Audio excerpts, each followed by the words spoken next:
Hello, everyone. Welcome to our first summer side chat for Chai. And we're happy here to have Amalia from Louisville Metro Open Data Initiative. And I think you have a colleague too. So maybe you can introduce a little more about yourself. We will start by introductions. I do not like to introduce people Okay. because I think it's best that they reflect how they feel about themselves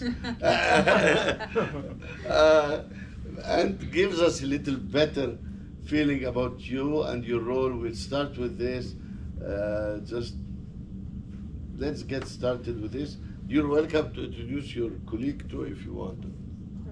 Well, thank you so much, Dr. Al-Maghrabi, and thank you. I'm very excited to be here today at the Hive, but also to have the opportunity to talk about open data initiatives here in the city of Louisville. My name is Amalia Gamez. I'm currently a Senior Data Analyst with Metro Technology Services. That is the IT department for government services. And I specifically manage the open data program for the city. It's a program where we publish data out to the public, data that we as government consume and maintain for public services. And very excited to be here. I feel like I'm at home right now because Hive, in their connection with the University of Louisville, I'm a 2 times U of L grad. And so I'm very excited. Also a former employee as well of the University of Louisville too. So I feel like I'm at home today with friends to get to talk about the city's open data initiatives. Well, thank you. I'm happy to have you here. And maybe towards the end, I want to share that we will try to have a competition related to open data, but let's not give more details yet. Yeah. But stay to the end. yeah, stay with us till the end, so we share that. About the open data, I know that not every city has an open data initiative, and I know that it takes effort to create open data. Do you know, from your perspective, in the vision of Louisville Metro, why is open data an initiative that our city here cares about and invests in it, like your time and other people's time? Like, what is the main, if you can distill it in, why is it? Yeah, no, that's a very good point, and that actually goes all the way back to giving credit to when the program started. So give it a little bit of background and history of it. Back in 2011, the current administration of Mayor Greg Fisher started initiatives about open data to release public data from government services, to provide to the residents information that is being collected, to be more transparent and to put out that information. Also, for many, many years, we have been great partners with Logic, which is the Louisville Jefferson County Information Consortium, which for many, many years, they have also released information on maps, geospatial data. So that data was already out there, and then at that time, the current administration decided, why don't we also publish information to the public on residents? A lot of that, in a sense, to promote transparency and accountability from the government services, but at the same time, looking from an economics perspective, open records requests. So you as a citizen, as a resident, following the FOIA requests or freedom of information, you can request open records requests to see how your city is doing in particular matters. So why don't be proactive and put this information out there for the public to consume, less reducing some of that paperwork and processes, just to give another perspective as to why one of the reasons of open data. So I do want to primarily give credit to when the program started back in 2011, but it was actually until 2013 with the current administration released an executive order for open data, where it actually made a process for all departments to work together to release data to the public. And in 2022, Metro Council actually approved a open data ordinance, when previously it was an executive order, but later down the road it actually became policy and ordinance that we are open by default to promote transparency from our government services. So we care. We want to be proactive. We want to send that information to the public. Yes, there are also other types of benefits from an economic standpoint, reducing paperwork, open records requests. But at the same time, we want to make sure that we have a city that is informed and that knows how are we distributing their tax dollars. So that makes us unique on that perspective, that not necessarily all city governments might follow the same approach. But in many ways, related to open data, but also from a technological standpoint, Louisville has been a hub in terms of promoting technology advancements. So not just from the open data standpoint, but it goes hand in hand with the development that we have had in the last decade in terms of adopting new technologies and Louisville becoming a fast forward city on that regard, with the previous administrations and current administrations supporting us for that development. Nice. I have a question about using open data. Some cities particularly use some data to be for dashboards. I don't think I see dashboards as much in Louisville. And I talked internationally about dashboards because dashboards tend to also be biased. They present what the city wants to present because the dashboard doesn't have everything, you know? So I know that London focuses on financial. Okay. Some cities focus on the tourism and the occupancy of the hotels.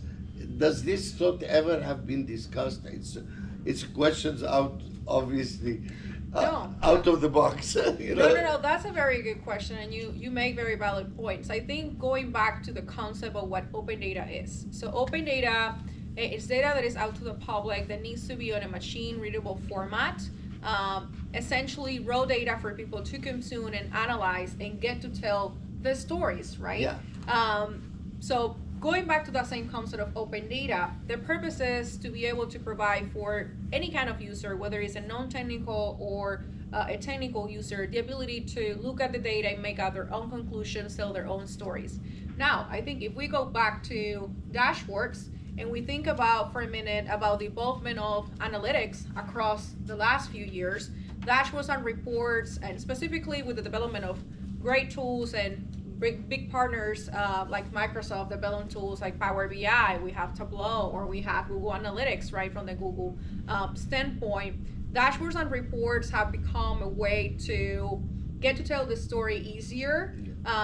Sometimes a spreadsheet with 1,000 records doesn't tell a lot, right? You need to put effort into cleaning your data and into driving those analytics or making predictions. But a dashboard sometimes helps you out to show in a visual way what the data is trying to tell you, and that helps a lot to technical and non-technical users. Now, we do have a few dashboards available within our open data portal, and that is something that our program in the last 2 to 3 years we've trying to implement to make more accessible our information to technical and non-technical users. But one thing that we also strive for is that anytime that we publish dashboards or reports, we want to make sure that we're giving the public, here's the data that is feeding this dashboard for people to know. As we are presenting these conclusions or this information to you, you also have the tools to build those same conclusions or to get to your own or analysis. to validate it too. To validate it. Mm-hmm. No, that's a very good point. I appreciate it. That brings me to the data sources. Mm-hmm. Are all the data sources for your open data government-related data sources? Are they all from Louisville Metro, or do you take from businesses and nonprofits or things, some data sources as well? No, that's another really great question. So within our open data portal, currently to get perspective, by the way, if you have never been into our portal, that is data.louisvilleky.gov. We have over currently 563 items. That's a combination of data sets, maps, visualizations. But essentially, the data that we publish is all government owned, okay?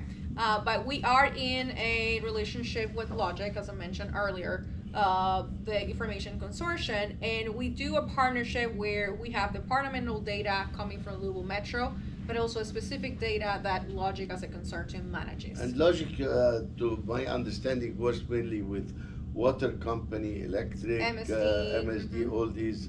And they're primarily function in terms of geospatial data, Yes. boundaries, map, topographic information. Which are definitely very useful, and to correlate the physical data with information you have is very beneficial. So in terms of verification and validation of the data, so because you're collecting it, you have about what, 34 departments or 4?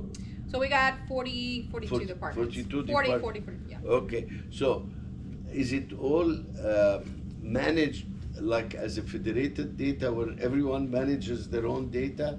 And where do you put controls on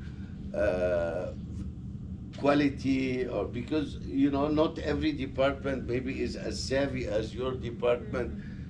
Do you guide them in validation and these type of things? Yeah, that's also a really great question.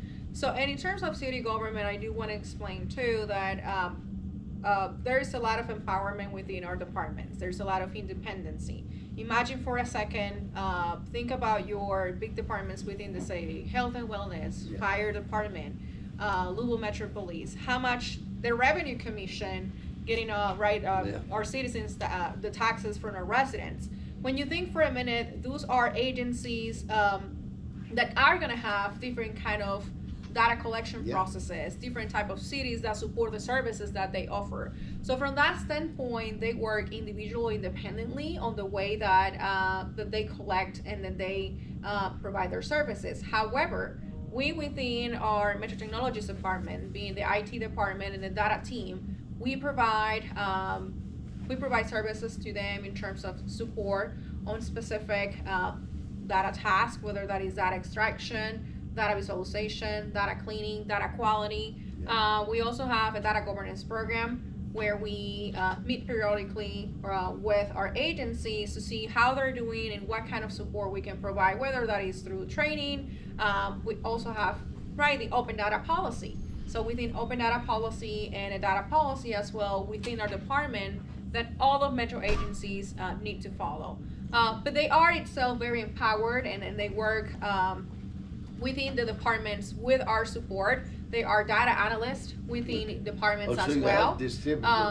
Not every agency necessarily might have a data analyst per se, a role dedicated to data analysts. Most of them do.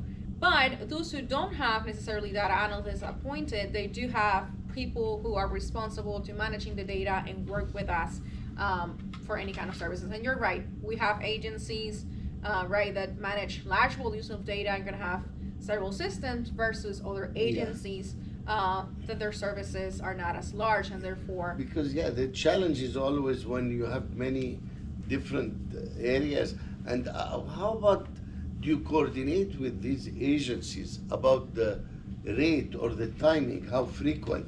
If I want to correlate the data from your dashboards, and one department does it on a quarter, another does it in a week, another on a month, it will be a challenge for me to bring it together to understand the bigger picture. Do you have any policies or? Collaboration is key, and it goes back to the data governance and programs that we have in regards of what entails open data, which I do want to separate kind of the tool, because data governance itself is how we're managing data and how we're for both external and internal purposes. But yes, the data governance program primarily. But you're right, collaboration is a key important thing to make sure that an agency could be collecting certain data and some other agency will be collecting the same data, but the purposes, they're completely different purposes, right? How are we making sure that we're talking to each other and that we're supporting to each other? Yes, we do have a place where we can all share the data internally and then people can use it. Like thinking for a minute about geospatial data and how many feature layers are created and people are using those maps as references. to then, or those boundaries as references that someone else created to place their data and make their own analysis. That is to give you an example as to how we have that collaboration process. In terms of open data itself, and I wanted to make that distinction between the two of them, we do have a specific program where every single agency has an appointed person. We call it the Open Data Coordinators, and we have a network where we meet twice a year, and we also release quarterly newsletters to them, providing it with updates from open data, but just kind of like go around the room and everyone to talk about what they're doing from their perspective, but also from open data. For that regard, we work collaboratively. Nice. Let me look at more of the value proposition for open data. I see it as a investment to help maybe new businesses start that use open data, and how your office or the Metro Government promotes this idea that this is, and if you have success stories that happened out of that to share. Yeah, and I want to go back once again to kind of like the history and the long effort that has been done in terms of promoting open data for many, many years, starting from all the way back to 2011, where we host open data days, where actually that is not necessarily a Louisville thing, that is a national recognized event that happens in the month of March, where cities who have open data programs, some of them do like a one-day event, some of them, big cities like New York, Washington, D.C., they do an entire week worth of events for open data. But imagine how many residents they have and how much data they have. But from that regard, open data days, trying to be there with the community, I think this is an example, right, of trying to promote and create partnerships with researchers and universities. There's a lot of value in informing the community too, nonprofits who might be using our data to promote the usage of it, because that's what our program is about, for you to know about the data, to consume it, to visualize it, and to make a story or a picture about how your city and your government services are doing. Nice. I assume you kind of firewall the open data from your other things, because cybersecurity is a big issue these days, and Louisville is not a small city, but many of the small cities have been, particularly in the US, attacked. How do you coordinate to make sure that you're not giving away indirectly? Yeah. Do you coordinate with your cybersecurity people, or you have big policies on that? Yeah, that's also another really, really great point. So within our open data policy, we have a very straightforward established process on how we get to publish data in the first place. We firstly work with the departments to identify data that could be published about either projects or current services. But from that standpoint, first having the department buy-in on getting into open data. But from there is actually a process with the data sharing review board. That is actually all the people within that board are integrated by our data officer, our chief cybersecurity officer as well, and the county attorney as well is involved on actually signing off and releasing, hey, this data it's able to be published into open data. For the reason why we're looking into things, their personal information, PI information, available in this data set, and if so, we need to remove it. We need to consider those things before we're able to publish it. Is there CJ's data, criminal justice involved information on this type of data sets? We work first with the department, but then ultimately it has to go through this review board before any data that you see currently on the open data portal could be shared out to the public, to make sure that we're not releasing private information, and we guide ourselves through that open data policy.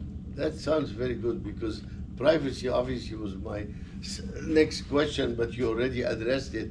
But what about security? Because some people worry that having everything open, it opens up for potential criminals to know things that they maybe are not necessarily to our best interest. And I'm not going to promote not publishing, but have this ever been addressed, say, by your police or your things, that some of the data that is shared provides vulnerability. That's a really good point. However, I must say that if we go back to the purpose of why we do open data in the first place, and you know, the need or the people's wants to obtain open records and see how their government services are doing, and us being super cautious about what gets shared and how it gets shared, and establishing the proper processes for that. It's kind of like what put those safe guardrails in place. So we can say safely that everything that we publish into the open data portal has been meticulously analyzed and revised before it can get there. In terms of other things and attacks and those kind of things, there are some other things put in place within our firewalls and our website, kind of limiting. Think about cyber attacks and things of that nature. How many APIs and how many people can be within the website. Of course, there will have to be like tons and tons of people visiting the website at the same time to access information.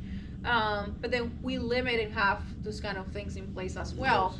But if someone and a creator, let's say we have had these come across in the past, let's say that you want to develop an app and you're using data from our open data portal. From our policy standpoint, that is public data that is available for everyone to use. You own the rights of the app or the software that you're developing, but you do have to give credit for the sources that you're using for our open data. Well, which is a good point, because we want to promote the use of it to create businesses and maybe create more economic opportunities. And that's a very definitely good point. I'm very interested in, you know, and I've complained about sometimes we look at our city as in isolation. We're part of a region, we're part of a country, and are there any efforts, because I don't think you can do everything, but to push or encourage people to correlate the Louisville data or study it in relation to the Kentucky, to the Kentuckiana, or to the US open data? Are there any initiative you are aware of, but not necessarily through your department, that does these type of things? Because your data is only valuable in the context of understanding how others are, or comparative, and maybe the economic development people or the police people, maybe it's not your job, but are you aware of how people use it in a context of comparative analysis? Yeah, so as we mentioned earlier, each agency it's empowered and do their own research. For I want to cite specifically our Health and Wellness Department and our Office for Violence Prevention, who is really working with the data and doing so many projects. Health and Wellness does use and correlate and does research within state level data, but also at the federal level, thinking and comparing death rates within Jefferson County area and comparing that to the state level and comparing that to at the national level. Our Office of Violence Prevention trying to analyze crime data and then some of the behavior right in the last recent years and trying to do predictive analytics. But how does that compare Louisville at the state level, or how does that compare at a national level? So our agencies are empowered and do those kind of research internally as well. And that's something that is promoted and that is within the work that they do. Okay, so typically you are enabling it in some way, but you don't manage it, I mean. Correct, yes. Every agency is empowered to work within their research. At the same time, and then that's an important point too, that we're trying to do with open data. We're trying to incentivize to researchers in the community as a whole, right? To try to maybe do this kind of research too. Do you want to compare, and that data is available to you, telling you their own story and creating those predictive analytics to incentivize the community to look into the data too and support us. We're not necessarily the keepers of the data, if that makes sense. Just incentivizing anyone else within the community who wants to do that kind of thing of work and research. I do want to say that at a federal level, also our open data portal, so all of our data sets within the open data portal are also published, or I want to call it republished, duplicated within at the federal level. So Okay, data, I think data.gov, that's essentially at the federal level where Yeah. you can find all kind of data.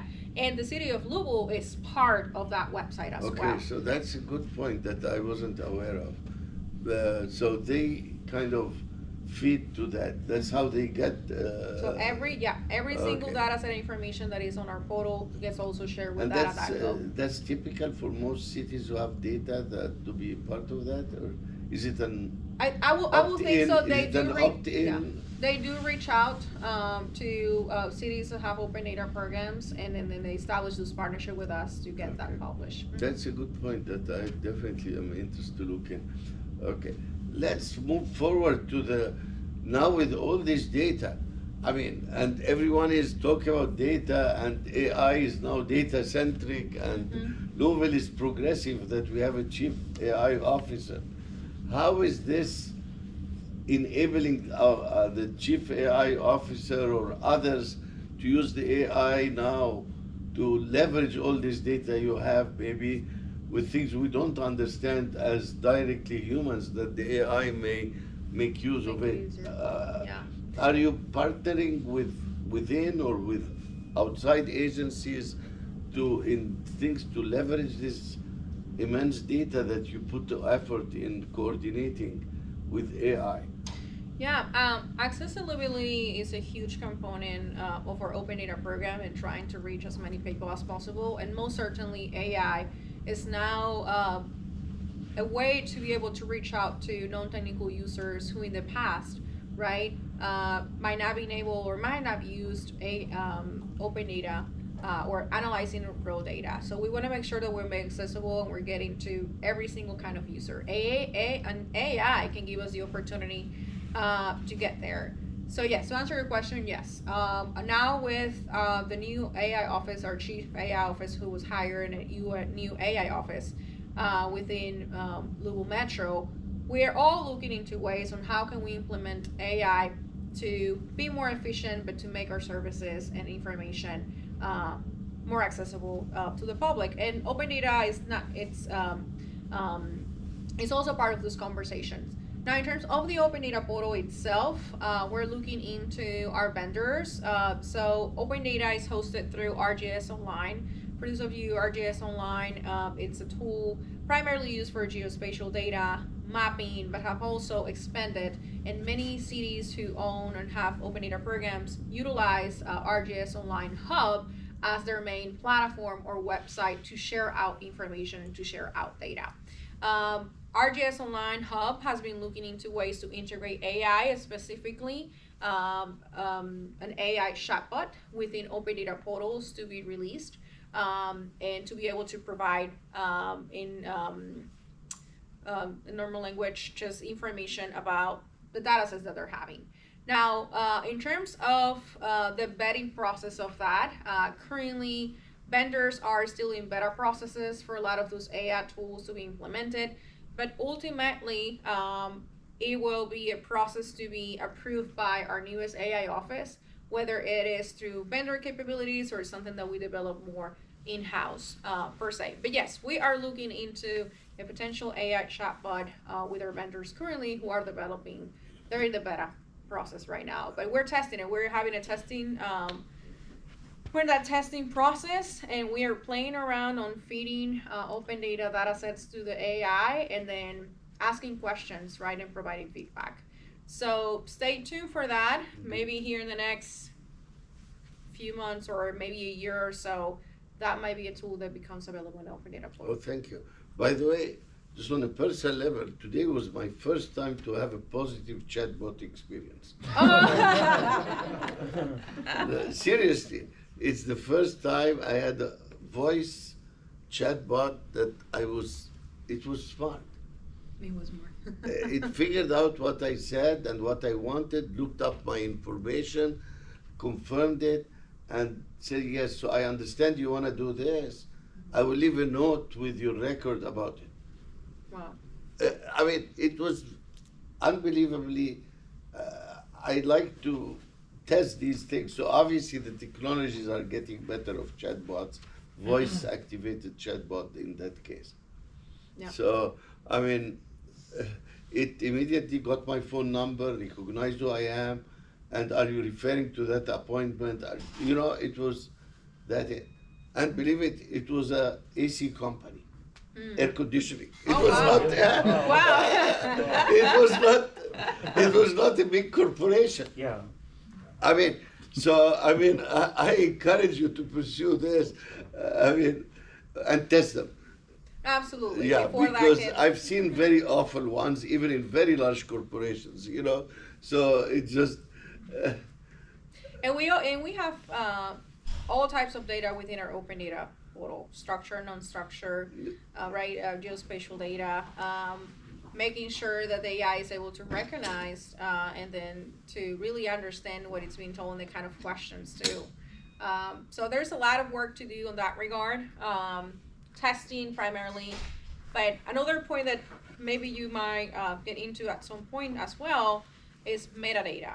People so many times forget about the importance of metadata, so the data about the data. If you don't give, honestly, anyone, but if we are talking in the context of AI, if you don't get AI the right context to the model,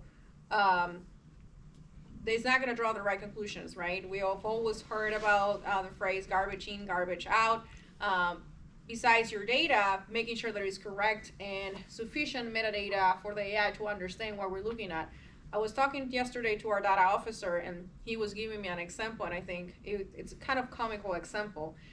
Within our open data, we have animal bites, or just information about animal services that we provide in the city, and he was mentioning about if we look for a second at the data field animal bite location, maybe the first thing that will come to your mind, or maybe you ask yourself, okay, is it location about where the actual bite happened, or is it location in your body of where you actually got the bite, right? So context matters, and that's where metadata plays a huge role into any kind of data quality, data management that we try to do.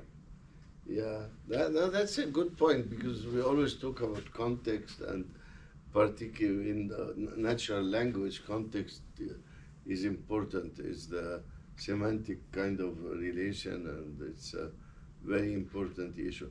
Since I mentioned semantics and context, we're a city that is very hospitable to a lot of immigrants. Mm-hmm. Are you having any initiatives about multilingual aspects, or particularly with the AI now being easy? Are there any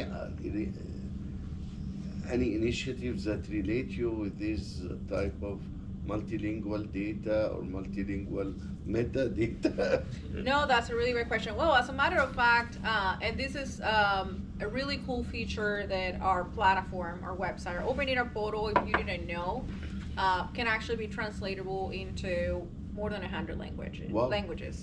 So there is an option within our open data portal which can go ahead and translate automatically the portal and the information available in the portal to a particular language of your preferences. So we've already been doing a lot of that work. That is a functionality that has been there for some time. Let's say that I want to look at my homepage and the information and the metadata available in Spanish. I will go into that option and then just change the language settings, which is right at the top in the homepage. You're gonna see several options, and one of them is a translate widget that you can just go ahead and translate the entire website. That translates also into the metadata.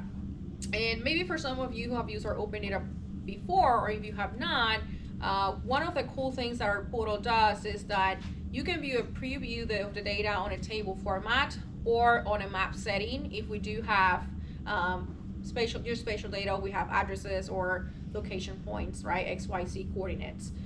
So within that table view as well, that can get translated. Now, in terms of actually downloading the data, it wouldn't necessarily.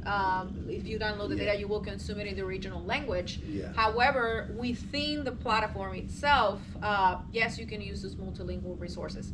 Now, coming back to the point of using AI, that's a really good point and a testing that we could do.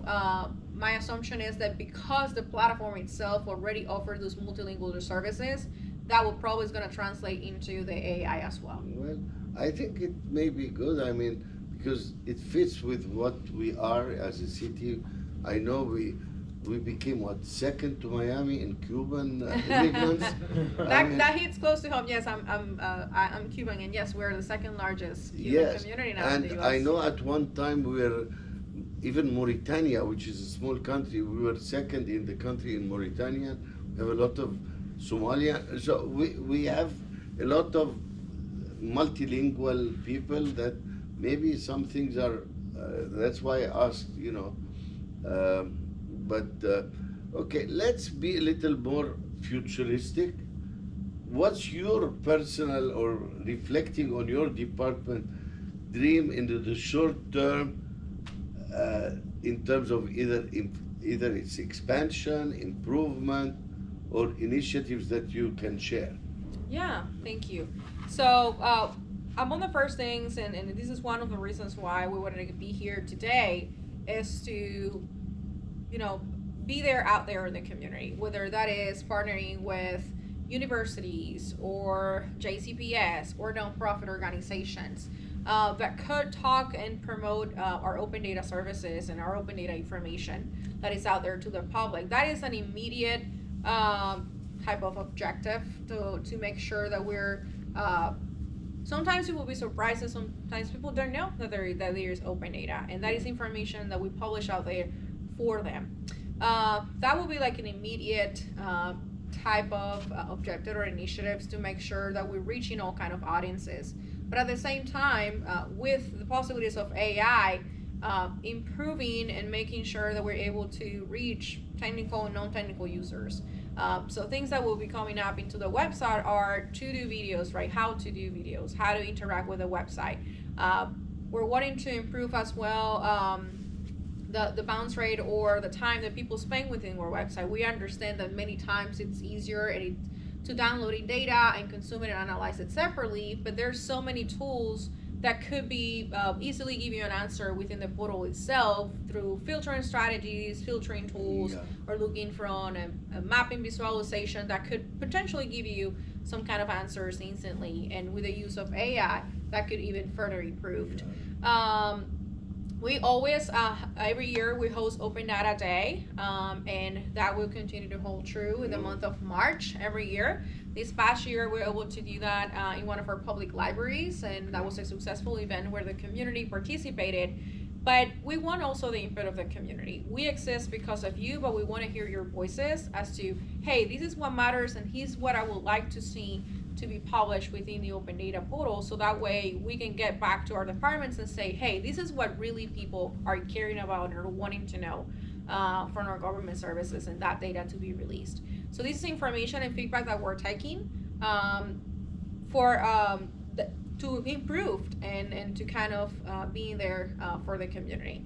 There are going to be also some improvements made to the website from an accessibility standpoint, colors, graphics, and things of that nature that we're wanting to implement. That's more on the web design kind of things. But in terms of, if you ask me, my future vision a year from now is I'm gonna have a full conference, open data day of hundreds and hundreds of people, like other cities like New York, Washington, D.C., which, by the way, they do have very large teams of almost 30 people on their teams. And we're primarily more within the data team here at Metro. We would love to partner in doing things like that, yes. But it's very, an initiative, for example, that New York has that I think is so cool and you will never imagine. They do the intersection between art and open data. Like, who for a second would have thought what intersection exists within data and art? And they're telling artists, what can you create? If I'm giving you all those data, says what's the first thing that comes to mind, and how can you create art? And they do competitions and contests about that. So there's just so many things that we could do in order to get our open data program out there and be a beacon within the state, but also in the region too. Yeah, no, that's amazing. By the way, artists are intelligent. They're very intelligent people. I've seen visual note taking for meetings. I don't know if any one of you attended a meeting where there is an artist taking visual notes. visual note taking is a very intelligent way of bringing together what they heard into visuals and words together that are very appealing. So I've seen that. So there are a lot of creative things that I'm glad you're bringing up this, because we take them for granted that art is art, and thank you. No, that's a great idea. And I know people who do music out of data. Yeah. And the tones change based on the change in the data. So you can, like, a sequence of data can change the impression, and you get a feeling of how things changed over time.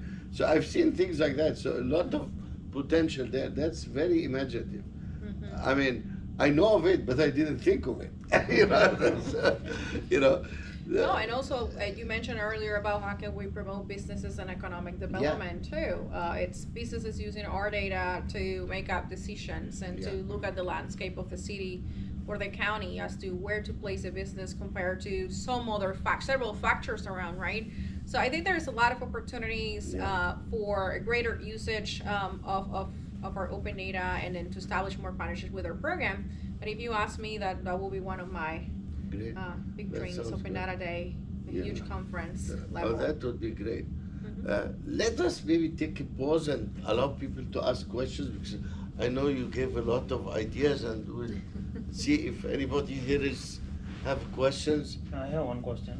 Mm-hmm. So you maintain a lot of data sets. Mm-hmm. So how frequently do you update these data sets, and what type of quality issues are you facing in updating these data sets? Yeah, that's a really great question. So within our open data portal, we have different type of data sets.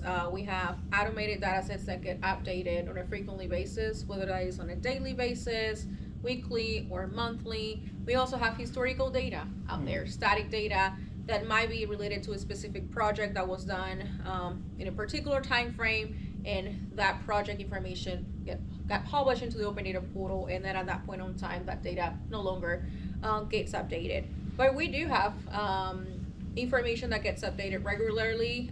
For that, either can be done in automated processes, or data engineers work with the owners of the data to transition the data right from their databases, or whichever method they're using to collect and maintain those data sets, into our open data portal. Some other times, our agencies have empowerment to go ahead and update the data themselves directly into our open data portal too, with our supervision. And in terms of challenges that we are seeing, sometimes, and I think this applies to any kind of organization, not necessarily government, we have legacy systems, and sometimes that data transferring process could be a little bit complicated. Sometimes system fails, sometimes vendors who are doing upgrades to softwares didn't necessarily tell in time all the things that those things could involve, and that could break the data pipeline process that have been built. And rebuilding those data pipelines, sometimes issues with the vendor, and then that data does not get to be updated because we're now having an issue with the vendor and trying to manage that process and making sure that our public is aware as to why there's currently not information or updated information that you're expecting, right? And in terms of other challenges, if we look at our platform, sometimes the vendor releases updates, and that could create bugs within our portal, whether that is cache issues downloading the data, whether that is data fields are not showing. So those are common issues and problems on the technical aspect. And other challenges sometimes could be just making sure that we have proper metadata, and then that we strive to have the greatest data quality within our portal. But ultimately, we strive to do always our best for our program. But there could be things, right, that someone can point out that we haven't thought of. And that's why we also have a process established for people to communicate with us. Because if every morning I go into our open data portal, we have over 560 data sets, and maybe a process has broken that I have not realized about, but then you might have built a dashboard visualization, you have established a process through API calls, and then for some reason that data set is not working, and you run that early in the morning, you're like, open data program, this is not working. So you have those avenues to communicate with us and ask us those questions and letting us know, hey, we noticed this. So a two-way street on that regard. Other questions? Okay, Oh, there is question from online. Let's get the online. Yahya asks, what strategies can help balance broad access to open data with the need for deeper, more granular insights? Yeah, that's a good question. Going back to the concept of open data, we provide as much granularity within our data.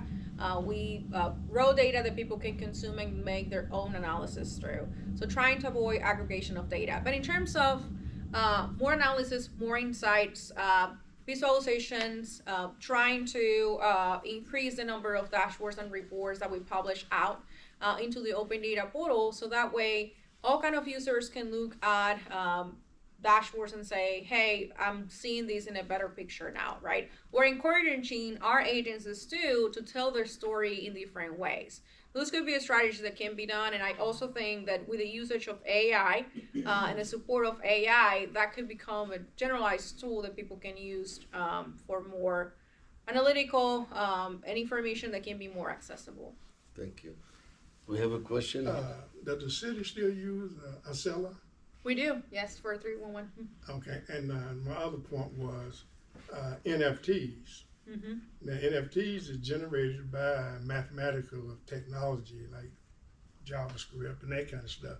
That might be something to include for as open data and Art. NFT art. That's cool. They could bring people that developing NFTs from around the world, because there is a university, I think in Europe somewhere, that actually has an NFT department, and they do NFT conference every year, and they bring people from all over the place. That might be something for cities. That might be something that's very interesting. Yeah. Another question? Coach Carroll asks, I own a local AI company. How do we work more closely with the city and Hive? So from the city standpoint, we do have a new appointed Chief AI Officer and a newest AI office. I will encourage to reach out to our new Chief AI Officers, Pamela McKnight. Her information is directly into our louisville.gov portal. But in essence, if you're also wanting to use our data to test out, AI models producing, we're more than happy to work with you. And then just to provide any kind of insights or information that might be of usage to you. Mm-hmm. As far as Hive, our information and collections are all online, cyber-hive.org, and contact us. We're happy to work with small business, startups, large businesses. We work with them in collaborative way, contracts and other partnerships. So just contact us anytime. Yeah, and by the way, I forgot to mention, we actually do have a data collaboration form available in our open data portal. So if you we'll be more than happy to work with you. If you want to fill that out, if you go into data.louisville.gov, our open data portal, right at the bottom, there's going to be an open data collaboration form, and then we can reach out and start those conversations. Nice. Any other questions? I have one more question. Okay. Some cities, they are using a different format, like a soda. Mm-hmm. Have you heard about that? It's a Socrative data. I think you guys are using a different format. You mean like the platform where we host our open data portal? Yeah, correct. Yeah. Mm-hmm. So do you see any advantages with that, or that kind of format?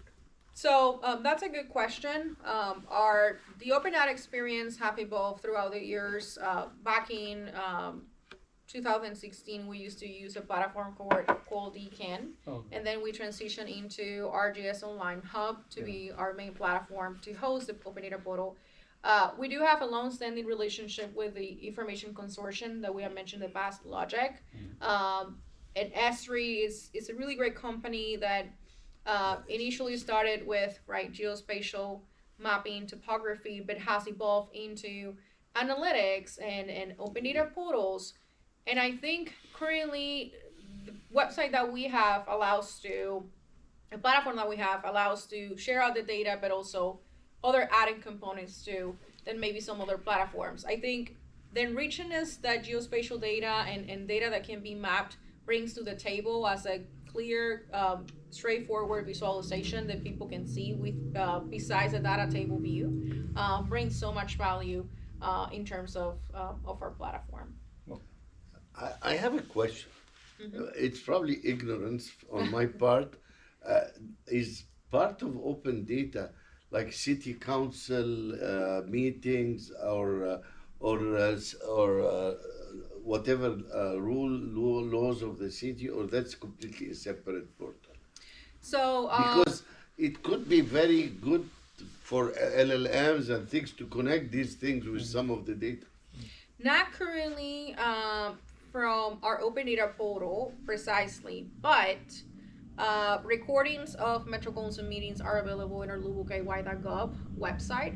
So primarily all that information from Metro Council is hosted through our louisvilleky.gov. I want to make the differentiation there. Our louisvilleky.gov is our main Louisville Metro Government services website, and then open data specifically for just data. Yeah, because it's also open But data. yeah, that's in why. that regard, and video and images, right, are kind of things Yeah, too. But and what about the laws and things that they vote on? They are open data also. So I mean, I'm wondering how to have a comprehensive image for the data. Although yes, it may be different. spaces, division, ordinance, and Yeah. information on policies is also ordinance. available Yeah, through their Metro Council yeah, pages. Sometimes what is interesting there too in terms of that concept is trying to avoid duplicates in terms of what makes more sense to have in open data versus Yes. to have it in a louisvilleky.gov website. Maybe if I was a resident, I wouldn't automatically think of open data if I'm trying to look for a Yeah. video recording, right, of one of those meetings. But that's more available on the louisvilleky.gov website. But that is an interesting point and a good feedback, right, to think about. There is, where can people find a repository? How are we making sure that we are providing promotion and easy access for people to get to those repositories Ordinances of also are information? very important because when there is a change in a new ordinance, it affects the data. Is this type of correlation that I was thinking? It's not immediately intuitive, but it affects. There is a new ordinance, the crime may have changed, or the complaints about dogs, or the Yeah. So I was trying to see how we can correlate these things. Well, I think I don't want to bother you with more questions, but I want your feedback on what I said. We'll talk at the end of the things. We will work with you in developing a request for competition for people to compete, to present the best use of Louisville open data with either an app, a software, or even a policy analysis because we don't want to restrict it only to computer people. We want to have it people who can use open data to give us either a report about recommendations, policy strategy, or use open data to create a tool that is beneficial. We want to start this sometime this summer, announce it, but to have the competition ends in the fall semester to attract the students' ability to compete. And we're looking at prizes, and if we're trying to find maybe sponsors for the prizes, but we'll figure out something. So I want to share this in public. So if you are interested and want to give us ideas about how to write the competition, and we will work with you to announce it at a wider scale. We will love to do that. I think it's such a cool, given earlier the example of New York, how they're integrating art, right? Maybe it will be a thing for Louisville to become a hub to say, doing competitions, right? This will be potentially the first of many, to attract students, right? Researchers, and then, hey, here's all our data, what things and what city problem can you help us solve with it, whether that is through an app, whether that is a report, dashboards, visualizations, policy analysis, or whatever it is that people might come up with. that We'll they're have getting from the data and their understanding. We'll have a demo day for the competition.